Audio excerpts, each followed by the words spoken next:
الصلاة خير من النوم۔ ناظرین گرامی، دنیا میں بنین و تاریخ میں دجال کا فتنہ سب سے زیادہ خطرناک فتنہ ہے اور سب سے زیادہ تباہی مچانے والا اور سب سے زیادہ لوگوں کو جہنم کی آگ کے حوالے کرنے والا فتنہ ہے۔ یہ فتنہ کس قدر حاوی ہوگا اور کتنی ہی کثیر تعداد میں لوگوں پر اثر انداز ہوگا، انسانوں کی ایک بڑی تعداد اس فتنے کے آگے کس قدر بے بس اور لاچار ہو جائے گی، ان تمام سوالوں کا اندازہ صرف اس سے لگا سکتے ہیں کہ دنیا میں جتنے بھی انبیاء اکرام آئے ان سب نے اپنی امت کو دجال کے فتنے کے بارے میں خبردار کیا اور اس سے بچنے کی تلقین بھی کی ہے۔ نبی کریم صلی اللہ علیہ وسلم چونکہ تمام انبیاء کے بعد تشریف لائے اور آپ خاتم النبیین ہیں، لہٰذا دجال کے فتنے کے متعلق نبی کریم صلی اللہ علیہ وسلم کی سب سے زیادہ احادیث مبارکہ موجود ہیں۔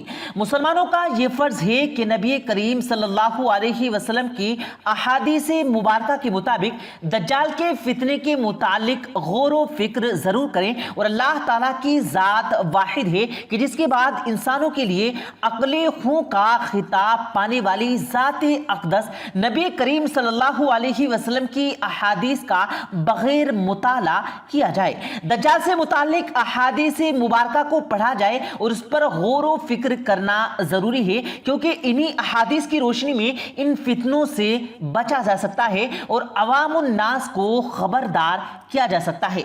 پیارے دوستو، پاکستان کے ایک علاقے میں ایک بچے کی پیدائش ہوئی۔ یہ بچہ اپنے جسمانی قد و کاٹ اور بناوٹ کے لحاظ سے انتہائی عجیب و غریب معلوم ہوتا ہے۔ اس کو دجال کا بچہ کہے جانے لگا۔ اس کی حقیقت کیا ہے، آج کی اس ویڈیو میں آپ کو تمام تر تفصیلات سے آگاہ کیا جائے گا، لہٰذا ہماری آج کی اس ویڈیو کو آخر تک لازمی دیکھے گا اور اپنے دوستوں کے ساتھ بھی اس ویڈیو کو ثواب کی نیت سے شیئر کیجیے گا۔ ناظرین گرامی، اللہ رب العالمین ہر چیز پر قادر ہے اور وہ جو چاہے کرتا ہے۔ کئی دفعہ ہماری نظروں کے سامنے کئی ایسی چیزیں بھی آتی ہیں تاکہ ہم یہ سوچنے پر مجبور ہو جائیں اس دنیا میں قدرت کے کتنے ہی اپنے رنگ موجود ہیں۔ اللہ رب العالمین نے ایسے ایسے لوگوں کو پیدا کیا اور پھر انہیں زندہ بھی رکھا کہ جن کو دیکھ کر انسان حیران بھی ہو جاتا ہے۔ دن اور رات میں ہم نہ جانے کئی بار قدرت کے ایسے مناظر دیکھتے ہیں تو ہم اپنی طرف کئی طریقے سے توجہ مقبول کراتے ہیں کہ انسان بھی تو اللہ تعالیٰ کا شاہکار ہے۔ یہ روز بروز ایسے مناظر دیکھتا ہے کہ انسان سوچتا ہے کہ قدرت کے اور کتنے ہی کرشمے اور کتنے ہی ایسے مناظر ہوں گے کہ جو آج تک اس انسان پر آیا نہیں ہوئے ہیں۔ یہ ایسے مناظر اور کرشمات ہیں کہ جو انسان اپنی آنکھوں سے اوجھل ہے اور جن کو ہم دیکھ نہیں سکتے ہیں۔ اللہ اس پر قادر ہے کہ وہ جسے چاہے زندہ رکھے اور جسے چاہے اس کی زندگی کو ختم کر دے۔ ناظرین گرامی، پاکستان کے علاقے ترماندہ میں ایک بچے کی پیدائش ہوئی۔ جسمانی طاقت کے لحاظ سے یہ بچہ انتہائی عجیب و غریب تھا۔ اس بچے کی ناک سرے سے موجود ہی نہیں، جبکہ اس کے ماتھے پر سرے سے آنکھ موجود رہی تھی۔ لوگوں نے اس کو دجال کی اولاد کہنا شروع کر دیا ہے۔ ترمندہ کے علاقوں میں حکامی اسپتال میں ایک رہائشی جو کہ ہندو ہے اور اس کی 23 سالہ بیوی کے یہاں ایک بچہ پیدا ہوا۔ اس بچے کی ایک ہی آنکھ تھی جو کہ اس کے ماتھے پر موجود تھی۔ اس بچے کا ناک تھا ہی نہیں، جبکہ جسم کے باقی اعضاء بالکل عام بچوں کی طرح صحیح موجود تھے۔ جیسے ہی عجیب و غریب بچے کی پیدائش کی خبر عام ہوئی تو لوگوں کی ایک بڑی تعداد اس بچے کو دیکھنے کے لیے اسپتال کے باہر پہنچ گئی۔ بچے کے باپ نے اپنی بیوی اور نومولود بچے کو لیا اور اپنے گاؤں کی طرف نکل گیا۔ بتایا جاتا ہے کہ یہ بچہ صرف 3 گھنٹے زندہ رہا اور پھر اس کی موت واقع ہو گئی۔ لہٰذا یہ تو واضح ہو گیا کہ یہ بچہ دجال نہیں تھا اور نہ ہی اس کی کوئی حیثیت تھی۔ دنیا میں ایسے عجیب و غریب مخلوق پیدا ہو یا پھر کوئی آفت آ جائے تو اس کو دجال کی آفت سے جوڑ دیا جاتا ہے اور اس کا سب سے پہلے مسلمان شکار ہوتے ہیں۔ اس کی وجہ یہ ہے کہ ہم نے احادیث نبی صلی اللہ علیہ وسلم سے دوری اختیار کر رکھی ہے، کیونکہ احادیث میں دجال کی بناوٹ، اس کی دنیا پر ظاہری ہونے کا وقت اور اس وقت کے حالات کو مکمل طور پر تفصیل سے بتا دیا گیا ہے۔ بس انسان کے لیے ضروری ہے کہ وہ احادیث کا بغور مطالعہ کرے اور تمام تر معاملات کو خود سمجھ سکتا ہے۔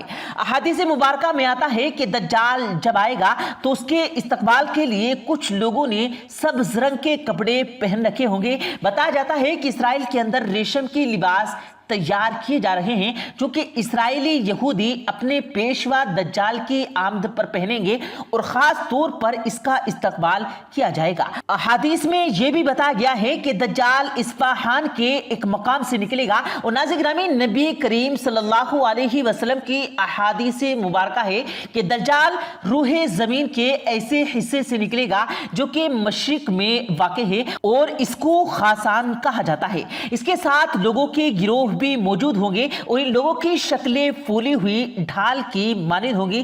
سوال یہ ہوتا ہے کہ آخر ان کی شکلیں کس طرح کی ہوں گی اور جو پھولی ہوئی ڈھال کی مانند ہوں یا انہوں نے چہرے پر اوپر کچھ پہن رکھا ہوگا۔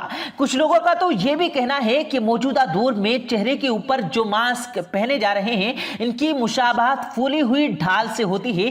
واللہ عالم اس میں کتنی سچائی ہے۔ سوال یہ ہے کہ خراسان اور افغان میں کیا فرق ہے؟ کیا ان دونوں میں سے دجال کہاں سے نکلے گا؟ دراصل اصفہان بھی خراسان کا حصہ ہے اور خراسان عراق کا پرانا نام ہے۔ حضرت سلیمان کے متعلق یہ بات آتی ہے کہ انہوں نے دجال کو قید کیا تھا۔ جب یہ باہر نکلے گا تو اس وقت دنیا پر بہت برے حالات ہوں گے، 3 سال تک قہر پڑے گا اور لوگ دین سے دوری اختیار کر چکے ہوں گے، فتنے عام ہو چکے ہوں گے۔ اب آپ ذرا اپنے ارد گرد نظر دوڑائیے کہ آپ کو اندازہ ہوگا کہ لوگ واقعی دین سے دوری اختیار کرتے نہیں جا رہے ہیں اور کتنے ہی فتنے جو ہم روزانہ کی بنیاد پر اپنے ارد گرد دیکھتے ہیں اور انسان یہ سوچتا ہے کہ چند سال پہلے یا کچھ عرصہ پہلے تو ایسے فتنے اتنی متواتر طور پر ہمارے ارد گرد پائے نہیں جاتے تھے۔ دجال جب آئے گا تو اہل ایمان والوں کے لیے زندگیاں تنگ کر دے گا اور انہیں انتہائی پریشان کرے گا۔ کیا آج ہمارے معاشرے میں دین پر چلنے والوں کو تنگ نہیں کیا جاتا؟ کیا ان کی زندگیاں مشکل نہیں بنا دی جاتی؟ تو وہ تمام خصوصیات تو اس وقت بھی معاشرے میں موجود ہیں۔ بہرحال دجال کب ظاہر ہوگا اس کا صحیح وقت تو اللہ اور اس کے محبوب صلی اللہ علیہ وسلم سے جانتے ہیں۔ تو دعا یہ ہے کہ اللہ ہمیں دجال کے اس فتنے سے محفوظ رکھے اور ہمیں صحیح راستے پر چلنے کی توفیق دے، آمین یا رب العالمین۔ پیارے دوستو، ہم امید کرتے ہیں آپ کو آج کی ہماری یہ ویڈیو ضرور پسند آئی ہوگی۔ ویڈیو پسند آنے کی صورت میں ویڈیو کو دل سے لائک کریں اور اپنے دوستوں کے ساتھ اس ویڈیو کو ثواب کی نیت سے شیئر کریں اور مزید اسی طرح کی روز کی ویڈیو پانے کے لیے ہمارے چینل کو سبسکرائب کرنا بالکل مت بھولیے گا۔ ملتے ہیں پھر ایک نئی ویڈیو کے ساتھ، تب تک کے لیے اللہ حافظ۔